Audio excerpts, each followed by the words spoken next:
Damn, son, where'd you find this?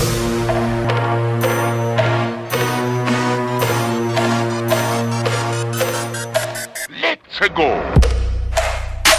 Welcome to the Life of Phys Podcast. I'm your host, Tyson Martin. On this episode, I have Reuben Radding.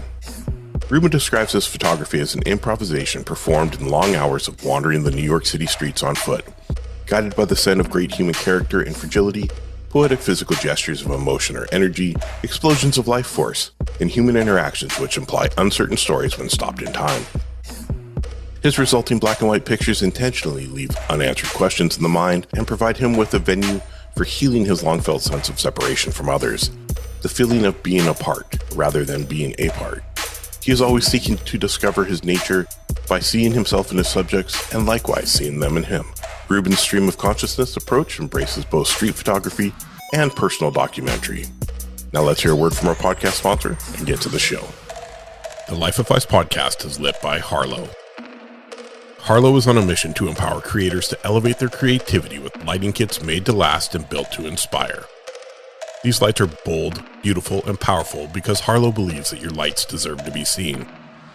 To learn more, follow them on Instagram at Harlow Creators or online at www.harlow.com, and don't forget to use our discount code Tyson10 to save 10% on your order.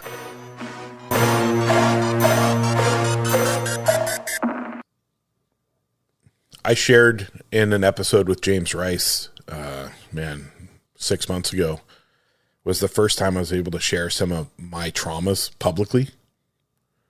Because he made me feel comfortable by sharing his traumas growing up that I felt I should share mine. My name is Reuben Radding, and I'm a photographer in New York City. And what a difference it makes when you have someone to talk to, or just being able to let that out. So it's been 1 year was February 28th. That was the end of our 1 year anniversary. We did 52 episodes and finished in the top 5% of the 3.4 million podcasts they tested. So I was pretty happy. I was pretty excited to be on this journey, continue this journey. And I get to talk to people like you, where I think your story is incredible from what I've seen just by watching you on the internet. Right. And I can only imagine what the story is. And that's kind of where the change went from the typical gear podcast, right? Talking about the gear they shoot and the project, to actually wanting to get to know the person, share the story of the person, share what that camera means to them, or even being creative. Whether I've had pro skateboarders on, I've had artists, I've had painters, writers. I'm Indigenous, so I've had Indigenous carvers on.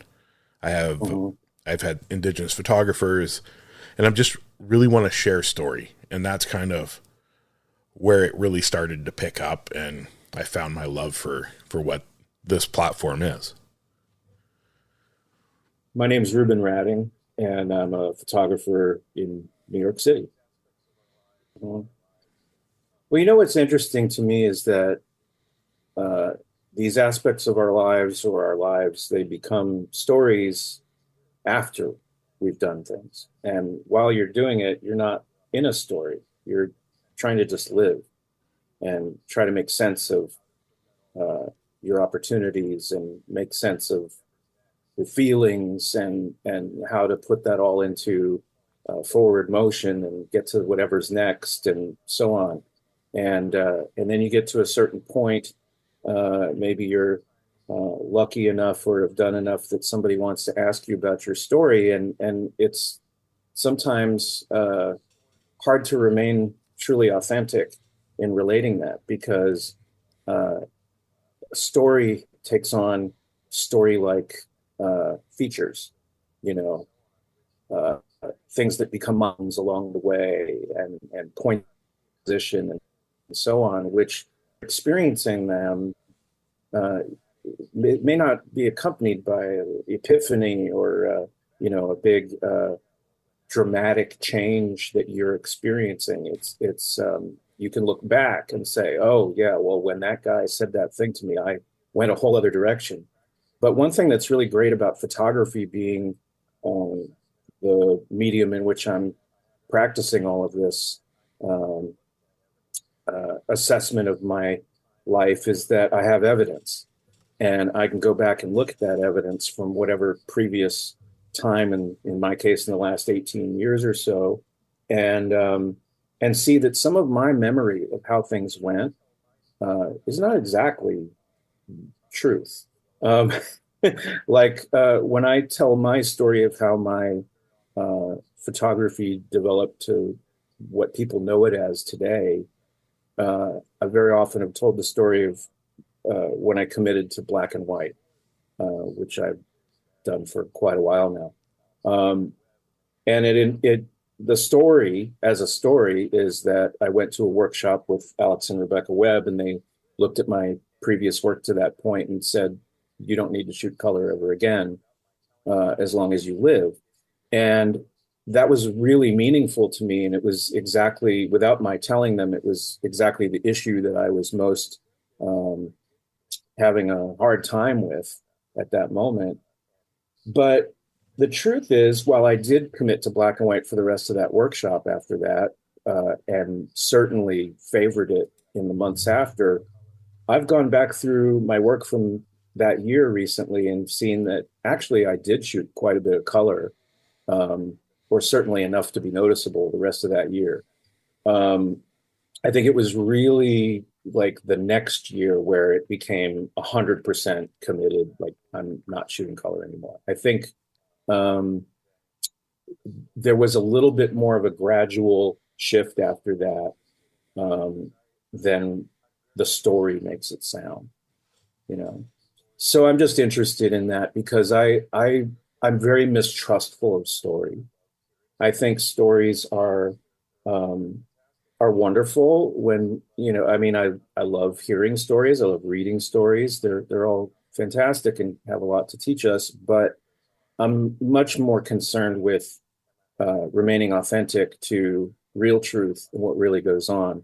I've been an artist my whole life, and my whole life I've been completely bewildered by the way art lives and art practices are portrayed in narrative, story, interviews. It becomes a mythology that I think is certainly fun and effective, but as a practicing artist, I'm always so much more interested in what is really going on.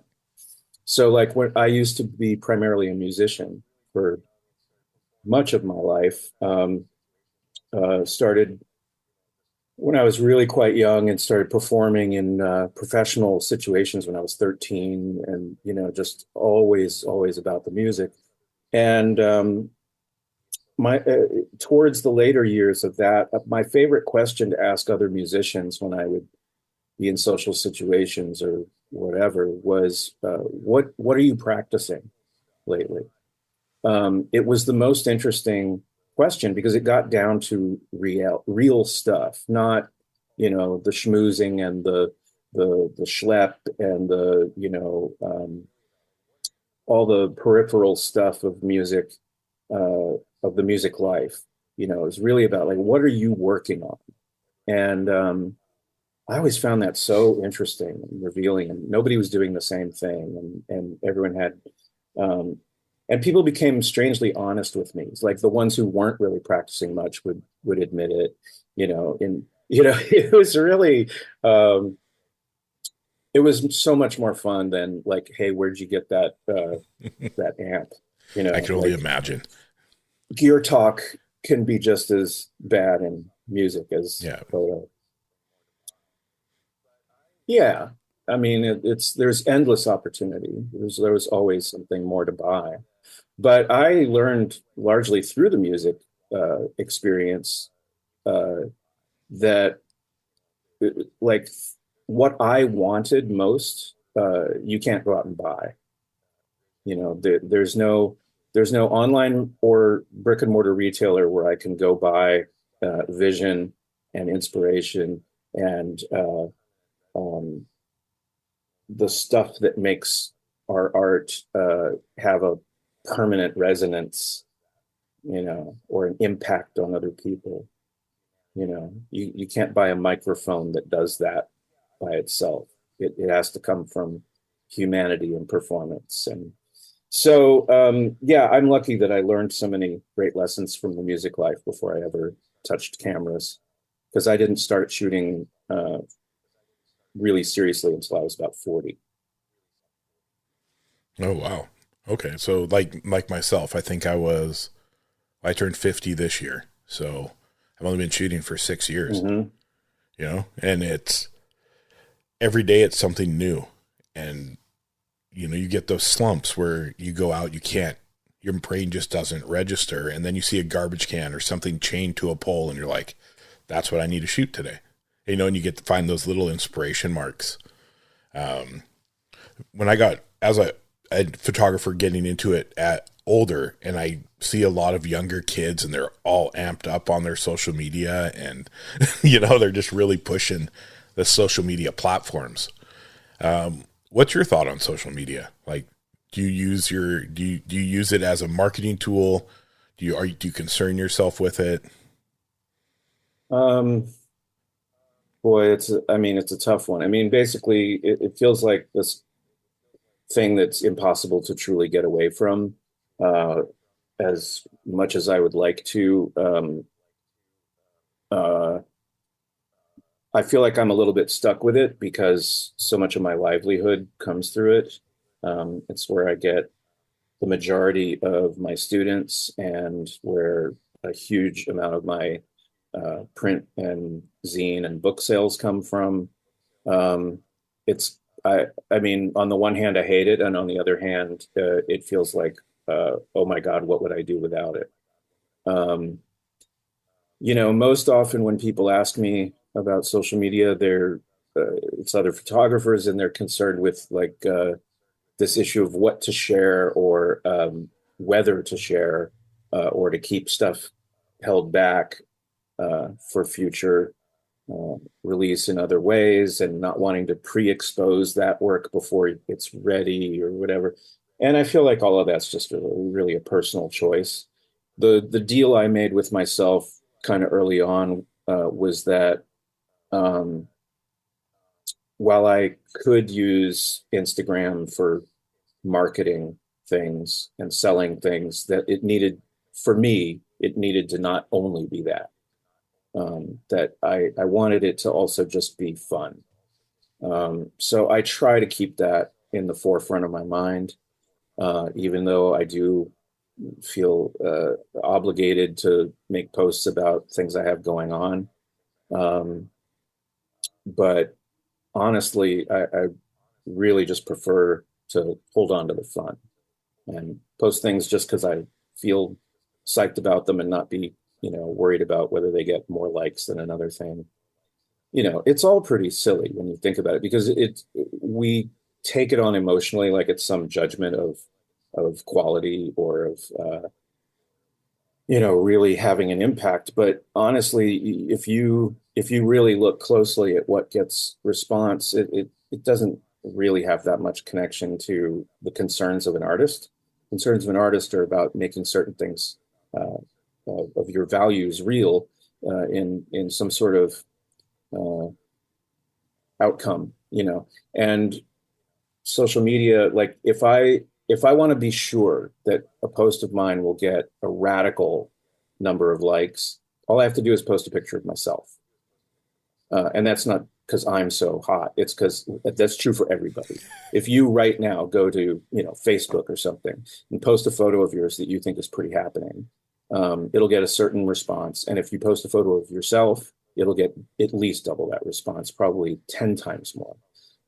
People are in this sort of like motion of approval with their clicking, and you know, none of that has anything to do with the concerns of art making.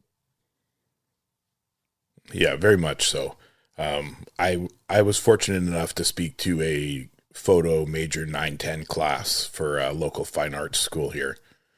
And one of the biggest questions was always, well, how do I get more likes? How do I get more followers? And I'm like, I said, for me, my work is my art. And if I get one like on it, that's cool. I don't worry about those numbers. I'm just trying to share a piece of me with, you know, the people that enjoy what I put out. I'm going to try that picture of myself. I haven't done that one yet. I swear that's the only like guaranteed thing that I know will always get more response than other things. And if it's a really cool picture of yourself, even better. But you know, that's the substance of this thing. You know, it's about things other than real evaluations of artistic merit.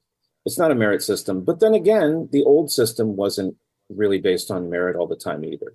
You know, there's a lot of garbage work that's gotten, you know, big time gallery representation published and all of this kind of stuff. And there can be all these, you know, mysterious reasons behind it. You know, we could a long time to pick apart, but the truth is it's never really been a merit system. And that doesn't mean a lot of really meritorious stuff doesn't come through. You know, lots of really great work does come through and gets celebrated and so on, but also lots of bad work. And lots of good work gets ignored, and some bad work does too. So you know, it's really helpful to just remember that even if you could get more likes, it's not really going to change your life in a meaningful way, the way the work can. So I just always tell people to focus on the work. That's a great point. I mean, people will see stuff and it may not register with them, but it obviously caught somebody's attention, right? Like that's how I always look at it. Like I look at the photos that I put out or the prints that I put out, and I see that one does really well, and I look at it and I'm very hypercritical of myself and my own work. So I sit there and I'm like, I have no idea why those people wanted that photo. I see all the flaws and everything that that my mind is telling me it wasn't good enough. And then something that I'm super proud of, you sell one, or you get one like on, or you get one comment on, and you sit there and you battle with that inner voice. Like, how come the work I'm so proud of is not being captured the same way? You know, and then now that I've been doing this a while and I've worked in the industry in Vancouver here, now I just like, things are just going to go. If someone wants something, they're going to like it. They're going to go. I'm not going to sit there and judge myself over it. I'm not going to beat myself up over it. I'm going to experience it. I'm going to sign the picture, or I'm going to sign the print, and I'm going to love the fact that they wanted it. So I try to keep that positive mindset because like I said, I'm very hypercritical of myself. So trying to come up with this positive way to just enjoy the motions and the movement of my art, knowing that it's out there, somebody's hanging it on the wall. I mean, that's the biggest honor to me. Well, I think I mean, yeah, I relate to all of what you're saying. In my case, I'm trying to be more focused on the making. The marketing, selling, and getting response from things, that whole ego game is ultimately painful. And because even when it's going well, now you're deep in your ego. And then if it's not going well, then you're deep in your hurt ego. And there's no solution to that. It's a ride. And, I've been fortunate in the last couple of years to get a lot more attention than I ever used to get. And, it's been a really strange experience because it doesn't solve my problems. Sometimes it brings in some business, and sometimes it brings some, I'm not going to say praise isn't pleasant. Being asked to speak on a podcast or do a talk is, it's an honor. But at the same time, when we're done talking today, I'm going to still have a life to live that presents me with all kinds of problems and just the problem of continuing to make work, which means stepping forward every day into the unknown and feeling no sense of security, So, and that leads right back to the ego. So I learned early in my life that a big feature of good art making is suspending the ego, to drop it and become the servant of the creating, rather than an ego that needs the creating to support it and that the work would somehow be formed by the ego's desires. That sounds very, elevated and lofty, but I mean, it's a daily practice. And, we were talking at the beginning of this conversation about trauma and healing and all that kind of stuff. And I think I might view it a little bit differently than you, because my whole take on what art making has been for me, and even other things like, say, therapy or recovery has been for me, has been less about healing or making those things go away, and more about something that Freud said about turning liabilities into advantages, right? So through things like art practice, things like talking to friends who've had similar problems or whatever else, we make these connections which give us a way to live through this stuff, a way to put it in a good position in ourselves rather than one that's hampering us, right? So I grew up in a very difficult, what I thought was a pretty difficult situation. And I don't know that I've really healed all of that. The stuff I suffered as a child and as an adolescent, in some ways, is always still with me. But it doesn't hamper me in the same ways that it used to. And the healing or transformation of that is such a long process. It's not something you do away with by taking a great picture or even making a really good photo book. But I really do believe that these things that feel like strikes against us, our sensitivities, or the things that we are embarrassed about, or things that are hard for us to face emotionally, those can all be tools and ammo in our forward motion and growth. That's thank you for that. Thank you for that, for laying it out in that way. I started therapy finally like 7 months ago, and he said something very similar to me, because I wanted to heal it. I wanted to just fix it. Let's just fix that problem that I had, and then that way I'll move forward. And he's like, you can't fix it. You've got to learn how to work through it. If you don't learn to work through it, you're always going to have it pop up. So we've been working on that. And I really, really like the way you said the ego.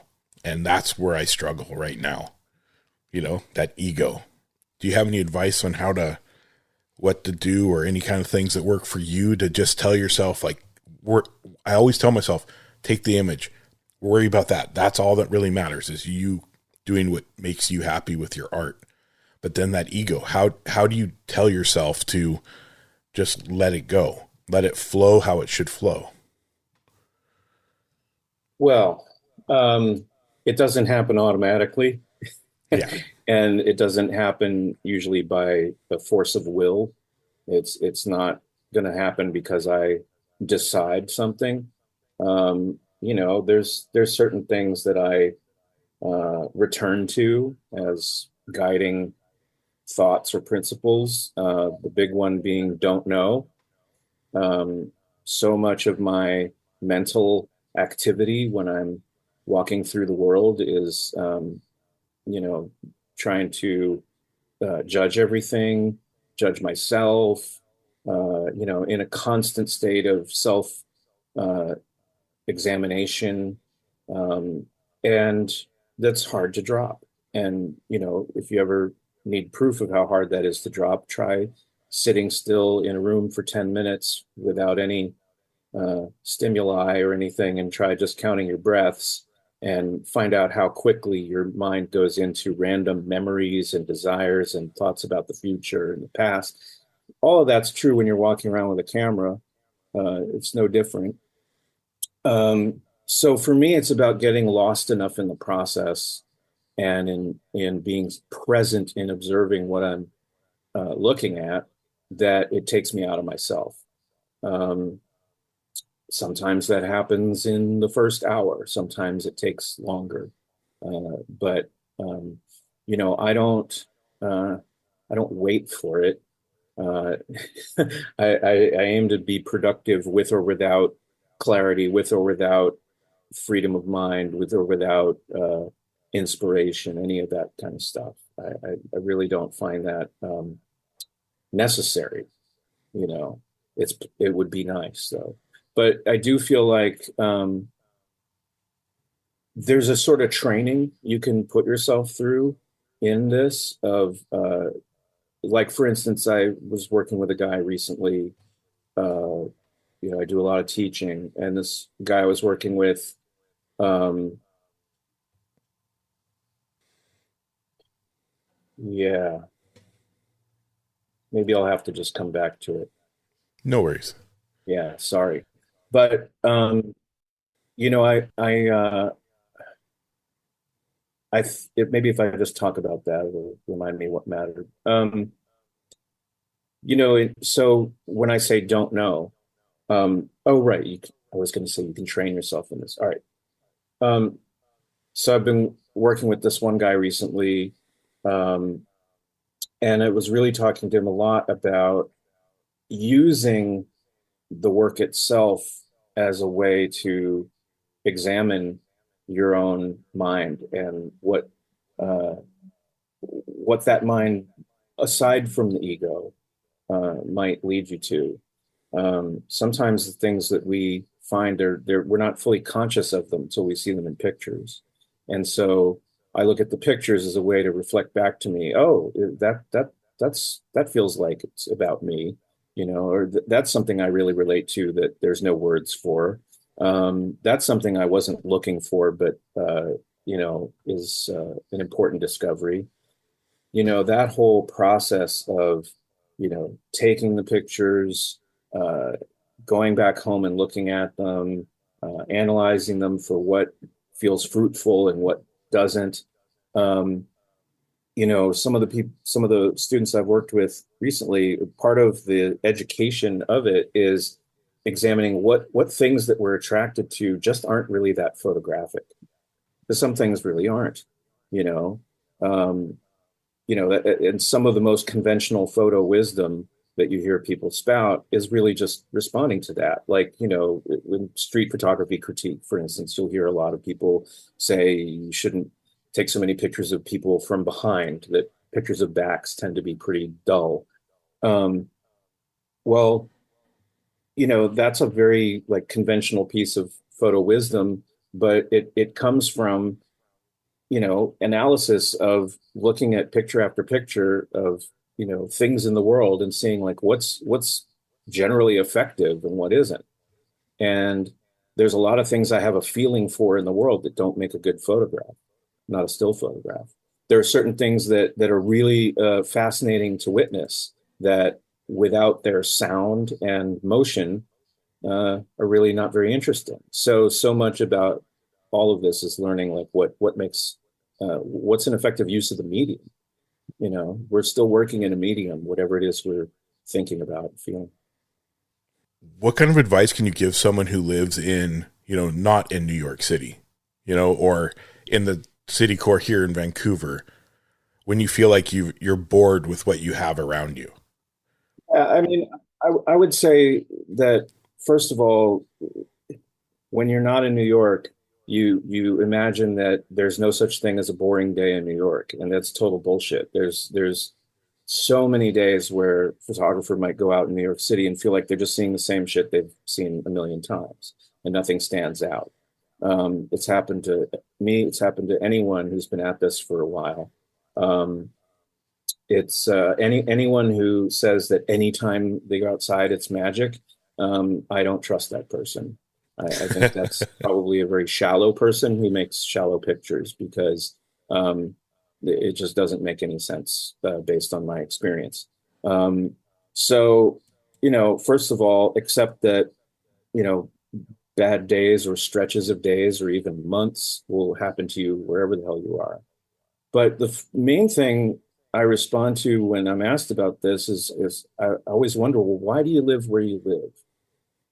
Because I didn't move to New York for photography. I didn't come here for that. I came here for the life. I came here for the way it feels to be here. I came here for the culture of it. I came here for the day-to-day life of it.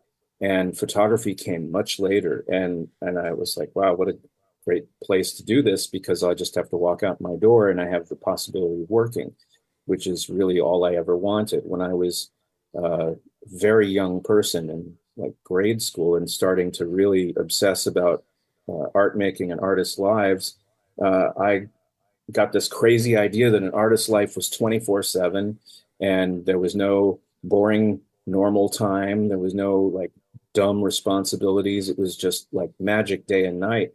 And then I was a very frustrated musician for a lot of years after that, because that wasn't how life was. On a good day, I got anywhere from 45 minutes to 90 minutes a night to do my thing. And the rest of the time was spent waiting, trying to get the right people together, trying to get a gig, trying to get to a gig, all of these things that had nothing to do with the magic that I wanted to live in.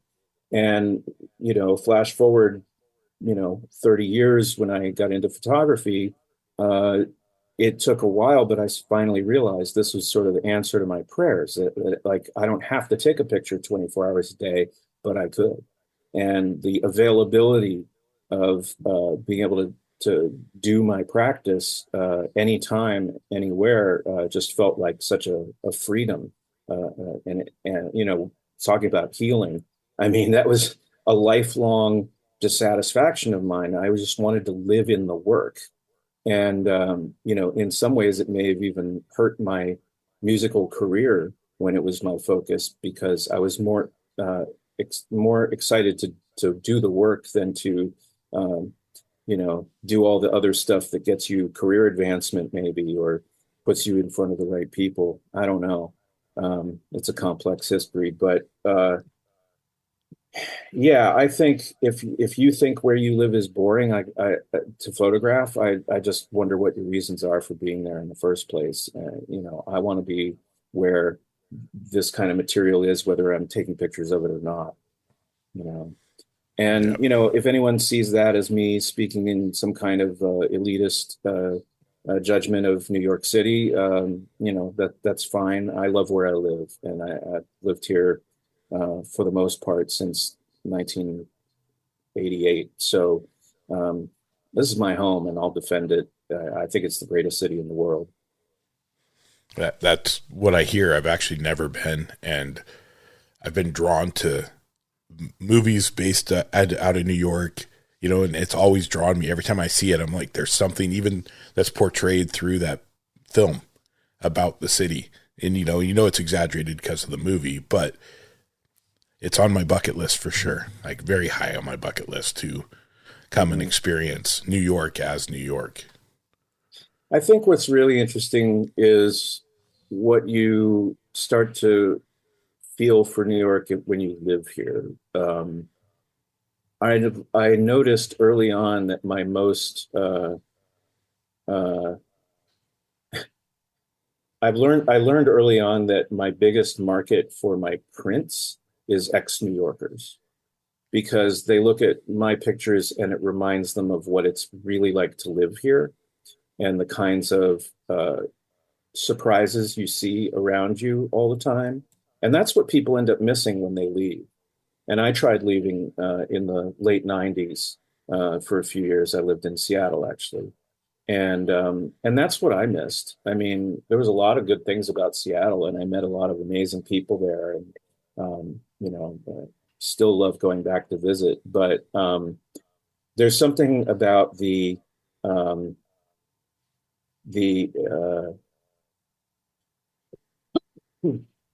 there's something about the constant daily surprises of New York, and the way people live here, living so publicly, and it's can't really be found anywhere else that I've been. You know, little bits here and there, but nothing quite like this. So people who've lived here have a feeling for that, and I think some of them really see in my pictures that being portrayed or depicted, and so that makes me very happy. That's amazing. So you have a book out as well. It's called Heavenly Arms. That's right. How was that process? Like, can you kind of explain the length of that project, or when you started the project, and how you picked the photos you wanted, and what it kind of meant to you to complete this book? Yeah, it meant a lot. Yeah, the oldest picture in the book is from 2014, and the editing happened in late 2024. So it's basically 10 years of work that went into it. And I'm really glad when I started that I didn't know it was going to be 10 years, because that might have really screwed me up. But you know, it's funny to hear it described as a project, because now you can look at it and call it that. But at the time, much like what I was saying about being in a story when you're actually just living your life, you know, when I started, there wasn't an intention of this is a project. I was really just trying to find good photos. Starting around the same time as that, as a lot of things in my practice and my understanding of my photos was changing, I think I started to feel this instinctual thing about what these photos should be for. You know, at first it wasn't an idea of working towards a book, but certainly I had thoughts about books. I had done, right before that, I had done this little blurb book that only a few people have seen, and it was a great experiment, and kind of gave me a thing to sort of depart from, a thing to push off from. It was fine, but there was something else that I was kind of vaguely dreaming of. And that's really what I tried to be true to 10 years later and throughout. You know, I kept having this feeling while I was shooting many, many different things, that this realization of the work that I was kind of feeling more than imagining as a visual thing was made of very disparate parts, that the pictures would seem to have nothing to do with each other in terms of subject matter or location or whatever, but that it would be cohesive, and that it would form uh, a world of sorts made from the real world, but within the covers of the book or whatever it would end up being, it would feel like a very specific formed world that was made by me.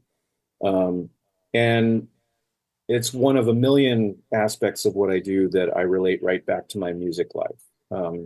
You know, from a very early age, I studied record albums like they were biblical.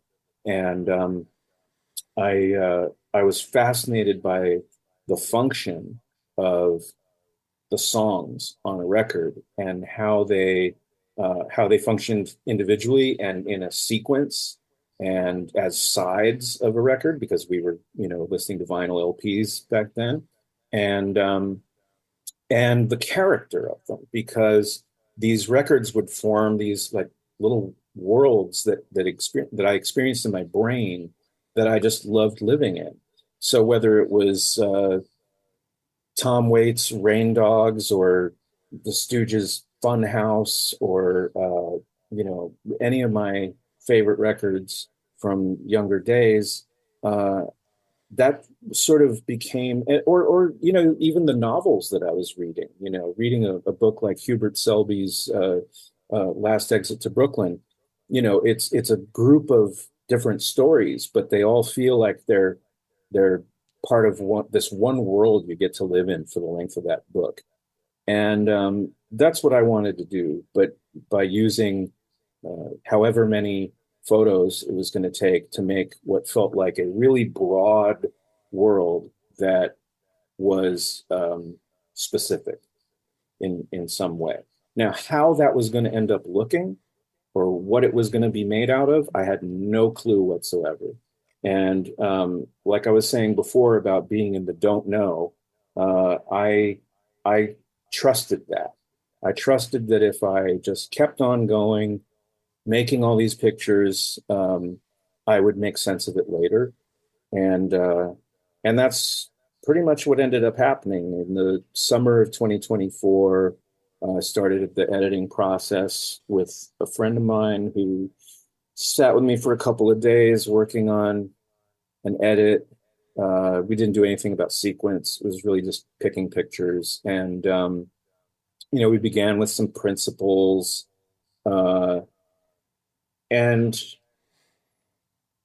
it was a fascinating thing because I don't think we did a bad job. I think, from many people's standpoint, it was a completely reasonable edit.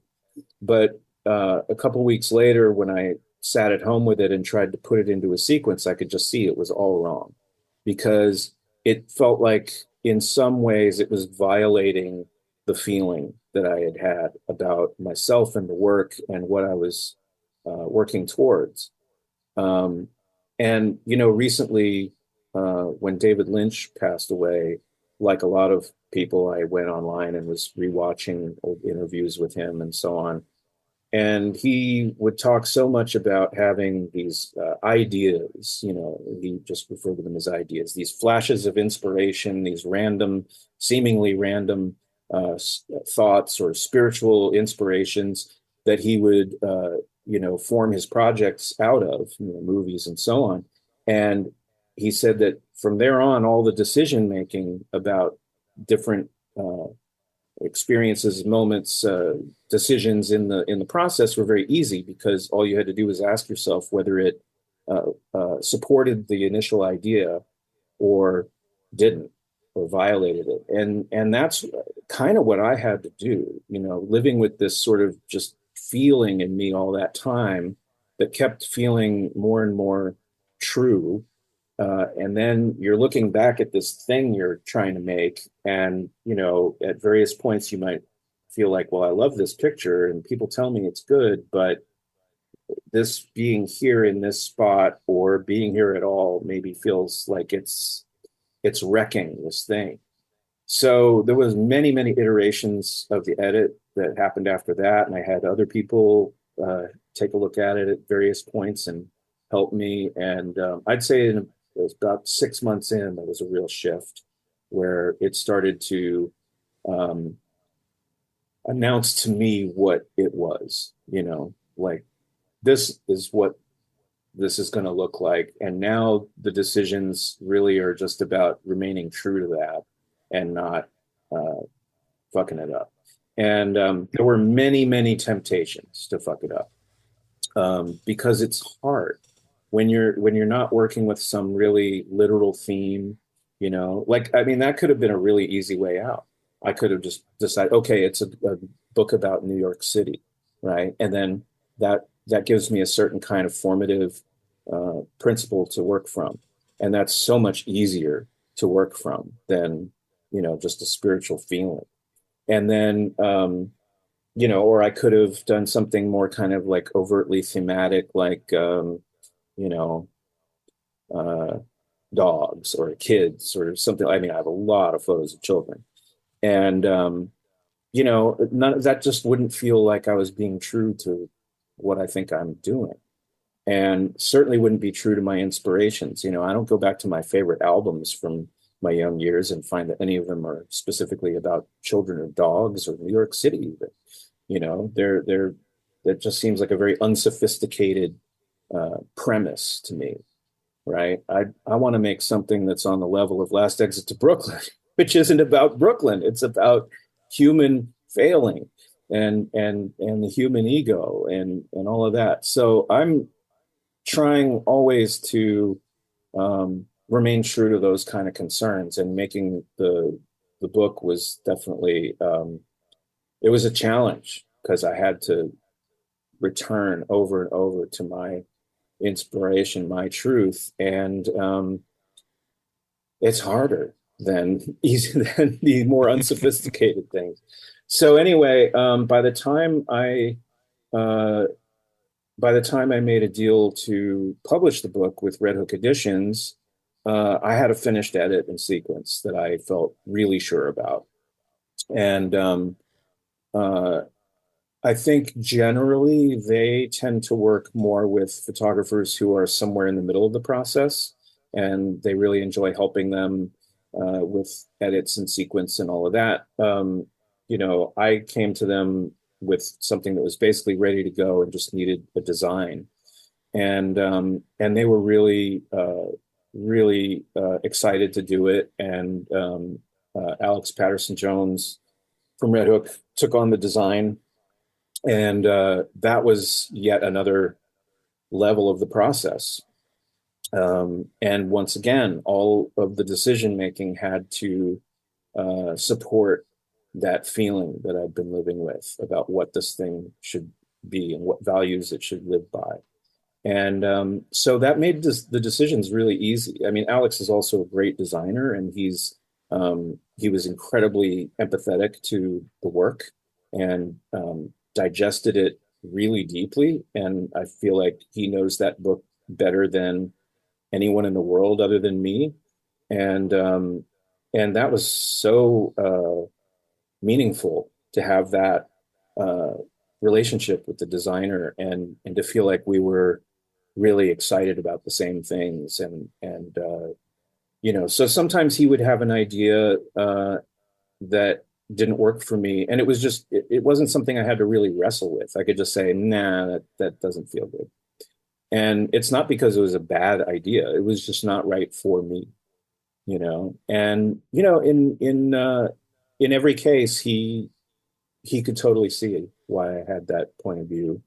And then there were other ideas he brought to the table that were just so right, like boom, like, yes, you totally get it. But I started with a few things that I definitely knew that I wanted. I knew that I wanted you to only ever see one picture at a time in the book. I knew that I wanted it to be a book with a relatively small physical footprint, but that within that footprint, we would show the pictures as large as possible. So everything, all the horizontals are over the gutter. Um, I knew that I didn't want there to be a photograph on the cover, and I knew that the title needed to be something uh, that both described the whole and felt like a really appropriate uh, name for the first picture in the book, which feels to me like the title track on the album, you know. So that felt important, and that made that choice really difficult, because there were not a lot of things that felt like they would really address both equally. So those were some things I started with, and I think Alex was a little bit skeptical of some of those things I just mentioned, but he gave it a shot, and some of that stuff he came around to, very quickly, and it went really smoothly. It was really easy ultimately, and then the whole printing process, which I had never been a part of before. I'd heard from many of my photographer friends about the joys of being on press at a real offset printing house. And I got to have that experience. I flew to Italy to work with the people at Faenza, which is a wonderful printer in they're a little southeast of Bologna. And it was just intoxicating to be there, to printing my pictures in tritone on really delicious paper with these incredible technicians there who are dedicated to making you happy. That is their job, is to, like, make the work look the way you think it's supposed to look. And boy, I mean, how could that not be fun? And then, when you're not working, you get to eat their amazing food. And yeah, it was just fantastic. Other than Nice. the rail strike that was going on at the time, it was fantastic. So, I mean, it's a real adventure making a book. Uh, then you hold it in your hands, and it's a thing to feel proud of, but it hardly feels like it represents the more than a decade of tears and sweat that goes into it all. But what it does represent really well is all the learning. Is I've spent that whole time learning about what makes an effective picture for me, what makes a picture feel like it's one of my pictures, and what does it take to find an outcome for all of this. Because I really do feel like, when you're talking before about social media, maybe the biggest drawback to the way we ingest photos now is very few people that I'm talking to are really digesting finished works. They're seeing, photo here, photo there by somebody. Maybe they're seeing a little carousel of photos by somebody, but that's not finished works. Finished works are, books or other kinds of presentations or gallery shows or whatever that are, fully realized outcomes of something. And, we're used to that in other mediums. You don't go see, you don't just see a few little scenes from a movie and feel like you understand what was made. I feel like that's what we're doing a lot now, is we're seeing scenes from the future movie of people's work and not really seeing finished works. So everybody out there, look at finished works, buy photo books, and go to shows and see what artists are really presenting as the full realization of what they're doing. I was excited for your process just hearing you talk about it. Like just how important that meant, 10 years of work into 132 pages. So yeah, it's only 63 pictures. Yeah, it was hard. That's a lot. Well, I've actually put your book in my April photo book fund. So I have to limit myself in the month, because if I could just buy photo books, I would sit here and just buy them all day long.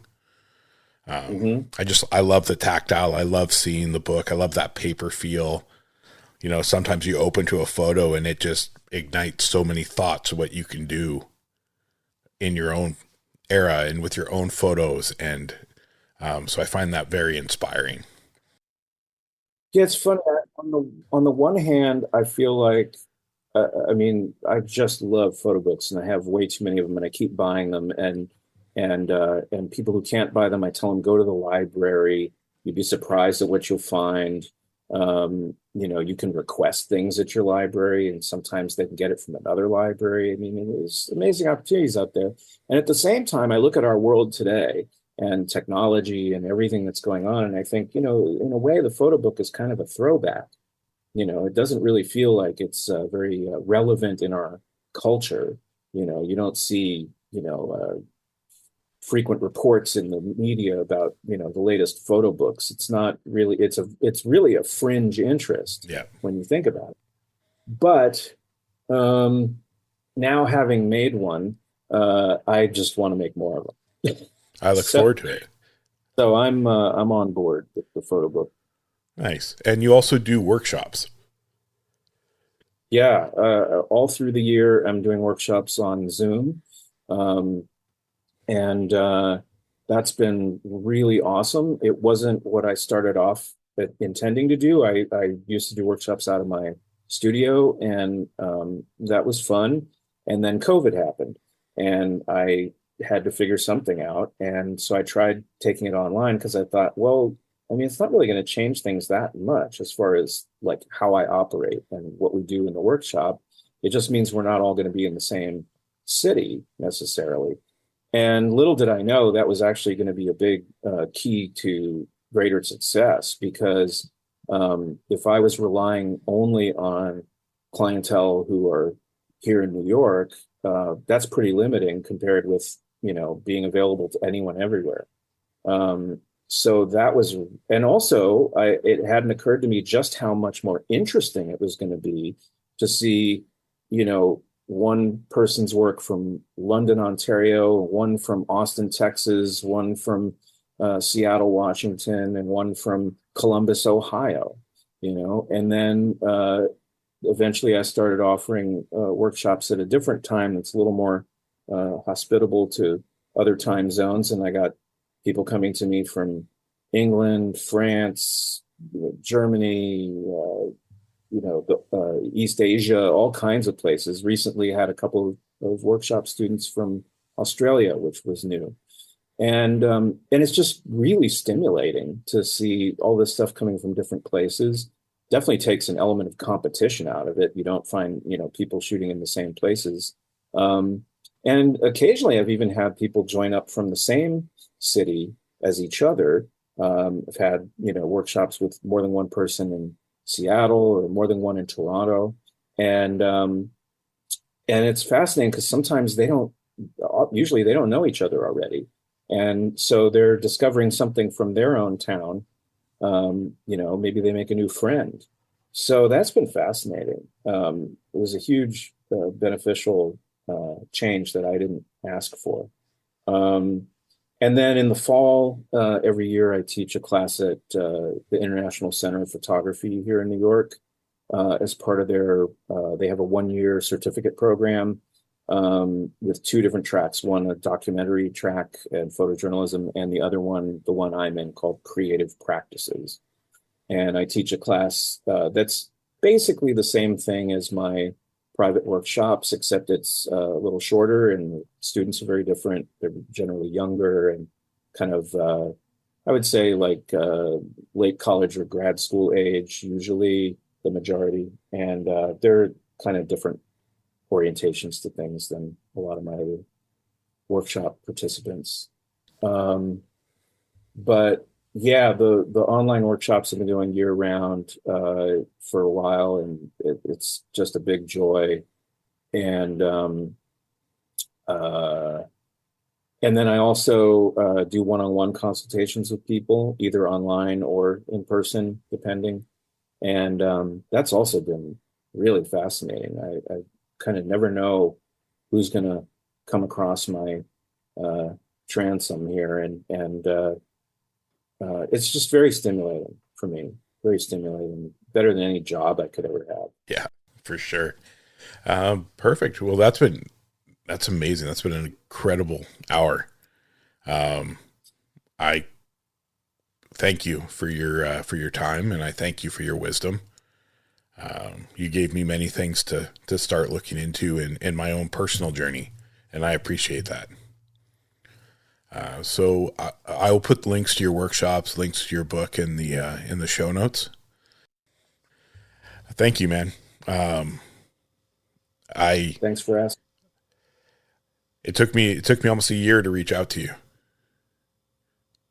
Oh my gosh. I'm so available. I really wanted to make sure that I was going to do what I feel from your work, from just looking at your work, that the show was going to do it justice. The beginning, I didn't know where I was headed or what I was doing. And now that I know my path and I know where I'm going, I'm really looking forward to incorporating. It's a lot of the people that I'm trying to find inspiration from, or that I see their work and I'm like, I know whose photo that is. I don't have to read a name. And sharing, I loved it was just such a great conversation today. We just spoke. Thanks, man. And I think it's going to do wonders, man. I think people are going to hear your story and your journey and your wisdom, especially your wisdom about the ego. I'm going to really start trying to put that into play in my own work. So I'll let you know how it goes. Yeah, please do. And if I ever make it to New York, I'll give you a heads up, and I would love to do a walk with you and take some photos and just experience that life. You bet. Awesome, Keep man. me posted. Will do. Do you ever get to Vancouver? Do I ever get to Vancouver? Yeah, I'm in Vancouver at least 3 times a month. Cool. Yeah. A good friend of mine, really, really great street photographer, lives there now. Richard Sandler. Richard Sandler. I know that name. Yeah. He's a real New York hero. And he several years ago moved to upstate New York, but then ended up relocating to Vancouver, where his son had moved to. He's incredible, but yeah, he moved to Vancouver, I think about a year ago, and I mean, he's an incredible guy. You should meet him. I And, definitely, I'll look him up and reach out to him. he'd be a terrific interview. Okay. And, Appreciate that. you know, he's also a filmmaker and just a really interesting guy. Perfect. I appreciate that. I will definitely do that. Check out his book called The Eyes of the City. Okay. Work all made between like the mid 70s and about the year 2000. Awesome. That's what I've really enjoyed is every guest that's been on has been like, hey, you should talk to this guy. And it's kind of created people that I wasn't even aware of. And I'm like, wow, okay, I see. So I really enjoy that, and I appreciate the suggestion, and I will definitely reach out. I just had last Sunday, I sat down with Sally Davies. Yeah, from New York, and that was a good one too. It was neat. And then I had Taki Ko, Big Head Taco. He was I don't know who that is. He's a local Vancouver guy too. He works with Leica here in Canada.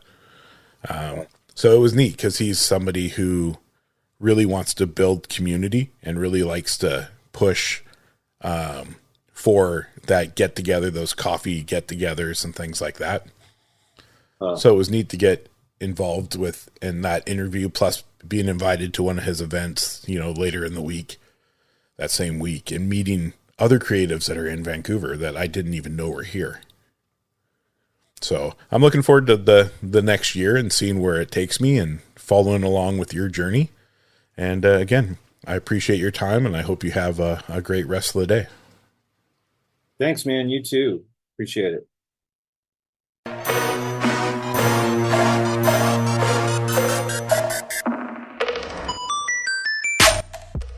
Thank you for tuning in to another episode of the Life of Phys Podcast. I hope you've enjoyed our show, and don't forget to subscribe and leave us a review. Your feedback helps us continue to bring you content and the stories of our incredible guests. And remember to stay connected with us on all social media platforms. It's at LIFE_OF_PHYS or on the internet at www.lifeofphys.com. Thank you for tuning in, and have a great day.